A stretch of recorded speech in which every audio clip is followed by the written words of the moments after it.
کہ تقدیر کے جو عام عقیدے میں ہم تقدیر کہتے ہیں اس کے دو پہلو ہیں۔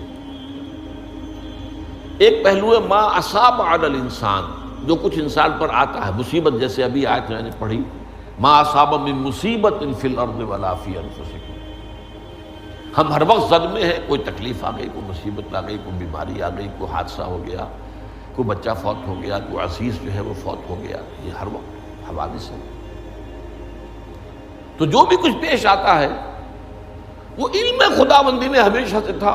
یہی وجہ ہے کہ ایک اور حدیث ہے ابن الدیلمی سے، لمبی حدیث ہے وہ، لیکن اس کے اندر جو آخری ٹکڑا ہے وَتَعْلَمَ، یعنی انسان کے نجات کے لیے لازم ہے کہ یہ بات بھی تم جان لو انما اصابک لم یکن لیخطئک وانما اخطأک لم یکن لیصیبک ولو مت علی غیر ھذا، اگر تم اس کے سوا کسی صورت پر ہوگے تو جہنم میں داخل ہو جاؤ گے، لدخلت النار۔ یہ جان لو کہ جو چیز تم پر آئی وہ آنی ہی آنی تھی۔ دیکھیے ہوتا کیا ہے، کاش کہ میں اگر یوں کر لیتا تو یہ نہ ہوتا، بس یہی ایمان بالقدر کے منافی ہے۔ جو ہوا ہے وہ اللہ تعالیٰ کے ہاں تو پہلے سے طے تھا، ہونا ہی تھا۔ تمہاری کوئی تدبیر، کاش کہ میں اس وقت یہ کر لیتا، یہ لو، اسی لیے ایک حدیث میں الفاظ آئے ہیں ان کلمۃ لو تفتح عمل الشیطان، اس لو سے، کاش، اس سے شیطانی عمل شروع ہو جاتا ہے۔ کاش کہ یہ ہو جاتا، کاش میں یہ نہ کرتا، کاش کہ ہو جاتا، تو یہ نہیں۔ تعلم انما اصابک لم یکن لیخطئک، تو جان لے اس بات کو کہ جو چیز تم پر آئی ہے وہ ہرگز ٹلنے والی نہیں تھی۔ کوئی تدبیر تم کر لیتے، کوئی کسی وقت کوئی ہیلا کر لیتے، کوئی تم قدم اٹھا لیتے، کچھ بھی کر لیتے، وہ تو آنی ہی آنی تھی۔ وما انما اخطاک، جو چیز تم سے چھوٹ گئی، رہ گئی، نہیں ملی۔ ایک ویکنسی ایڈورٹائز ہوئی تھی، آپ نے بھی درخواست دی تھی، آپ کو نہیں ملی، اب آپ ہو کاش کہ میں نے فلاں سے سفارش کرا لی ہوتی، بس گئے۔ تو جو چیز چھوٹ گئی ہے چھوٹ جانی ہی تھی، اس میں قطعاً جو ہے کوئی شکل، کوئی تدبیر، کوئی سفارش، کسی طرح کا کوئی بھی ہیلا، کوئی جو ہے اس پہ کارگر نہیں ہو سکتا تھا۔ لم یکن لیصیبک ومت علی غیر ذالک، اگر تو اس کے سوا کسی کیفیت پر تیری موت واقع ہوئی، اگر یہ یقین نہیں ہے، یہ ہے تقدیر کا وہ مفہوم کہ جس کا تعلق ہے علی ما اصاب الانسان، جو انسان کے اوپر وارد ہو رہا ہے، اس کے ضمن میں تقدیر کا مفہوم کیا ہے کہ جو ہوا ہے وہ تو ہونا ہی تھا، اس میں تو کسی شک و شبے کی گنجائش نہیں، بالکل قطع اللہ تعالیٰ کا فیصلہ ہے۔ البتہ در حقیقت ایک دوسرا پہلو ہے، ما یفعل الانسان، وہ جو انسان کرتا ہے۔ یہاں آ کر یہ تقدیر کا مسئلہ بہت ٹیڑھا ہو جاتا ہے۔ آیا میرے اندر کوئی اختیار بھی ہے کہ نہیں؟ Do I have any free choice؟ یا ہر شخص پہلے سے طے ہے؟ تقدیر کا ایک عام مفہوم یہ ہے، اور اس مفہوم میں بھی بعض روایات بھی ہیں جو اس کی تائید کرتی ہیں کہ ہر چیز پہلے سے طے ہے، لکھی ہوئی۔ اور یہ جو حدیث ہم نے ابھی پڑھی ہے، یہ گویا کہ اس کی ایک مثال ہے کہ وہ جو لکھ دیا گیا تھا، فرشتے نے لکھ دیا تھا، رحم مادر میں لکھ دیا تھا، شقی اور سعید، یہ بدبخت ہے یا سعادت مند ہے۔ تو ایک شخص پوری عمر نیکی کے کام کرتا رہا، آخری وقت میں آ کر کوئی ایسا حادثہ پیش آ گیا کہ وہ اہل جہنم کے سے کام شروع کر دی اور جہنمی ہو گیا۔ یا ایک شخص ساری عمر جو ہے جہنمیوں کے سے کام کرتا رہا، آخری وقت میں آ کر کوئی ایسی توفیق ملی، کچھ ایسا معاملہ ہو گیا، توبہ کر لی اور اس نے جو ہے اہل جنت کے سے اعمال شروع کر دی، ضرورت ہو گئی۔ تو یہ جو ہے علی ما اصابک کا علیحدہ بات ہے، اور علی ما یفعل الانسان، انسان کیا کرتا ہے، اس میں اس کی قدرت کتنی ہے، اور یہ ہمارے ہاں فلسفے کا بڑا مشکل موضوع ہے، اسی کا نام ہے جبر و قدر۔ ہمارے اسلاف میں بھی کچھ لوگ ایسے ہیں متکلمین میں سے، دیکھیے ہمارے ہاں ایک وہ لوگ ہیں کہ جو اس پر قناعت کرتے ہیں کہ جو اللہ نے کہہ دیا اور رسول نے کہہ دیا، اس سے آگے ہم مین میخ نہیں نکالیں گے، وہ محفوظ راستے پر ہوگی۔ لیکن بہرحال انسان کو اللہ نے ایک عقل بھی دی ہے، اور یہ عقل سوالات اٹھاتی ہے، اور جو زیادہ ذہین انسان ہوتے ہیں ان کے اندر ان کی یہ مصیبت زیادہ ہوتی ہے، لہٰذا وہ تو سوچتے ہیں، کچھ نہ کچھ غور و فکر کرتے ہیں، بات سمجھنے کی کوشش کرتے ہیں۔ اس میں اب ہمارے ہاں دو طبقے ہو گئے، جبریہ قدریہ۔ ایک نقطہ نظر یہ ہے کہ انسان مجبور محض، کوئی اختیار نہیں، اور ایک یہ ہے کہ انسان قادر مطلق ہے، جو چاہتا ہے اپنے فیصلے میں مختار مطلق ہے، وہ فیصلہ کرتا ہے۔ انہیں قدریہ کہتے ہیں۔ تو جبریہ اور قدریہ ان کی بحثیں ہمارے یہاں، یہ وہی تقدیر کا مسئلہ جو میں نے کہا تھا، بحثوں میں آ کر الجھ جائے، آج تک حل نہیں ہوا، حل ہو سکتا ہی نہیں۔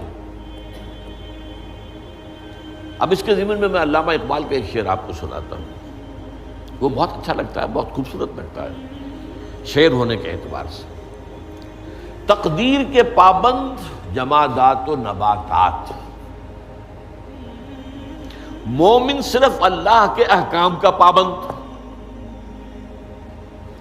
اس میں انسان سے پابندی کی نفی کر دی گئی ہے، وہ صرف پابند ہے اللہ کے احکام کا۔ نتیجے کے اعتبار سے تو جو یہ شعر کہہ رہا ہے جو بات، وہ صحیح ہے، پابندی اصل جو ہے وہ اللہ کے احکام کی ہے، لیکن یہ کہ تقدیر کی پابندی سے انسان بھی پوری طرح آزاد نہیں ہے۔ یہ سمجھ لینا کہ یہ جمادات و نباتات ہی کا معاملہ، یہ غلط ہے، یہ مبالغہ ہے۔ ظاہر بات ہے کہ شاعر جو ہے، شاعر مبالغے سے بچ نہیں سکتا، چاہے وہ علامہ اقبال ہی ہو، کوئی بھی ہو۔ تو اسی لیے سورہ شعراء کے اندر جو عام شعراء کی جو صفات بیان ہوئی ہیں وہ آپ کے ذہن میں آ گئی ہوگی۔ مبالغہ کرتے ہیں، فی کل واد یہیمون انہم یقولون ما لا یفعلون، وہ کہتے بھی وہ کچھ ہے جو کرتے نہیں ہیں، اور یہ بات تو علامہ اقبال پر بھی چشمہ ہوتی ہے۔ بہرحال یہ شعر ذرا پھر نوٹ کیجئے، تقدیر کے پابند جمادات و نباتات، مومن صرف اللہ کے احکام کا، کوئی بات صحیح نہیں۔ انسان بہت سے اعتبارات سے مجبور ہے۔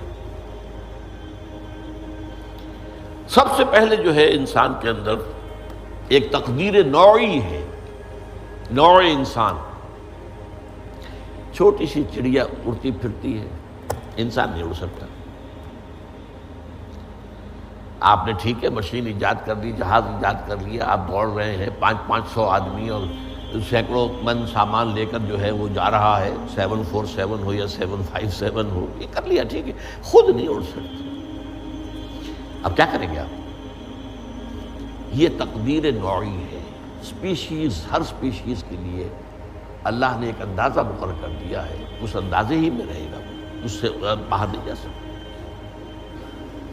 پھر ایک تقدیر شخصی ہے۔ اب دیکھیے تقدیر شخصی کیا ہے؟ بعض اوصاف و صفات ہمیں وراثتاً ملتے ہیں، we have no choice۔ پہلے بھی یہ بات مانی جاتی تھی، آج جو ہے ذرا سائنٹیفک انداز میں ہم کہتے ہیں جینز میں چلا آ رہا ہے، اس جینز کو کوئی بدل سکتا ہے؟ جو جینز بھی آپ کو ملے اپنے والدین کی طرف سے، وہ آپ کی شخصیت کا ظاہر بات ہے کہ فیصلہ کن طرز پر اس کو ڈھال دیتے۔ جینز ہے، پابندی ہے۔ نمبر 2 یہ کہ خاص طور پر جو گھر کا ابتدائی ماحول ہوتا ہے، ماں کی گود اور ابتدائی گہوارہ گھر کا، اس کے جو اثرات مرتسم ہو جاتے ہیں شخصیت کے اوپر، وہ بھی بڑے مستقل ہوتے ہیں، پختہ ہوتے ہیں۔ ان دونوں چیزوں کو ضرب دے لیجیے، hereditary factors multiplied by environmental factors, اس سے مل کر ایک شے تیار ہوتی ہے جس کو قرآن کہتا ہے شاکلہ۔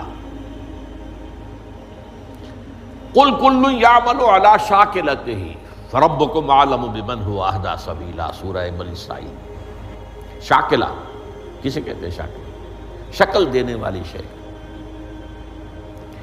آپ کو لوہا ڈھالنا ہے، کوئی خاص پرزہ بنانا ہے، اس کا پہلے سانچہ بناتے ہیں نا، لوہے کو پگھلا کے اس میں ڈالیں گے تو جیسا سانچہ ہوگا ویسا ہی لوہا جو ہے وہ شکل اختیار کرے، اسے شاکلہ کہتے ہیں۔ یہ شاکلہ جو ہے ہر انسان کا، اس سے باہر انسان نہیں جا سکتا، اس کے اندر اندر سٹرگل ہوگی، اس کے اندر اس کی جد و جہد ہوگی، لیکن اس کا یہ مطلب نہیں ہے کہ اس کا کوئی فری چوائس نہیں۔ فری چوائس ہے، لیکن وہ فری چوائس انہی حدود کے اندر کام کرے گا، اس سے باہر نہیں۔ اس بات کو مختلف احادیث میں حضور نے بہت خوبصورتی سے بیان کیا۔ ایک حدیث بڑی اہم ہے، بڑی اہم ہے۔ الناس کالمعادن،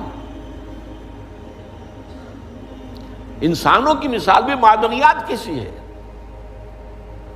اب سونے کی معدنیات میں سے سونے کی جو اور ہے، اب پتہ نہیں اردو میں مجھے معلوم نہیں اور کا ترجمہ کیا کرتے ہیں عام طور پر، لیکن جانتے ہیں اور وہ کچی دھات جس سے کو صاف کر دیتے ہیں تو پھر وہ دھات جو ہے خالص شکل میں سامنے آ جاتی ہے۔ سونے کی اور سے سونا بنے گا، چاندی کی اور سے چاندی بنے گی، سونا تو نہیں بن سکتا، جتنا چاہے صاف کر لیں، وہ اور تو مستقل۔ الناس کالمعادن خیارکم فی الجاہلیت خیارکم فی الاسلام، جو تم میں جاہلیت کے دور میں، پری اسلامک دور میں جو بہترین تھے وہی اسلام میں آ کر بہترین ہوئے۔ وہ اور سونے کی تھی وہ صاف ہو گئی ہے، اور سونا جو ہے وہ نکھر کر خالص سونا بن کر آ گیا ہے، اسلام نے صاف کر دیا۔ وہ چاندی کی اور تھی، اسلام نے اس کو صاف کر دیا ہے، وہ نکھر کر چمکتا ہوا جو ہے وہ چاندی بن گئی۔ لیکن یہ کہ اذا فقہوا، البتہ پھر اس میں ایک اضافہ کیا حضور نے، جبکہ ان کے اندر دین کا فہم داخل ہو جائے تو یہ کہ جو بہترین پہلے تھے وہی بہترین اب ہوں گے۔ اسلام لانے سے پہلے بھی بہترین ابو بکر تھے، اسلام لانے کے بعد بھی بہترین ابو بکر۔ حضور پر وحی سے پہلے بھی بہترین خاتون خدیجۃ الکبریٰ تھی، ایمان لانے کے بعد بھی بہترین خاتون خدیجۃ الکبریٰ تھی۔ اور دوسری حدیث سنیے، عن ابی الدرداء رضی اللہ تعالی عنہ قال بینما نحن عند رسول اللہ صلی اللہ علیہ وسلم، اسی حال میں کہ ہم ایک روز ہم حضور کے پاس تھے، نتذاکرون ما یکون، اور ہم ذرا سوچ رہے تھے کیا کیا کچھ پیش آنے والا ہے دنیا میں۔ اذ قال رسول اللہ صلی اللہ علیہ وسلم، جبکہ حضور نے ہم سے ایک بات کہی، بڑی غور سے سنیے۔ اذا سمعتم بجبل ان زال عن مکانہ فصدقوہ، اگر تم یہ سنو کہ کوئی پہاڑ اپنی جگہ سے ٹل گیا تو مان لینا۔ وَإِذَا سَمِعْتُمْ بِرَجُلٍ تَغَيَّرَ عَنْ خَلْقِهِ فَلَا تُصَدِّقُوهُ، اور اگر تم سنو کہ کوئی شخص جو ہے وہ اپنی سرشت سے، اپنی جبلت سے بدل گیا تو کبھی نہ مانو۔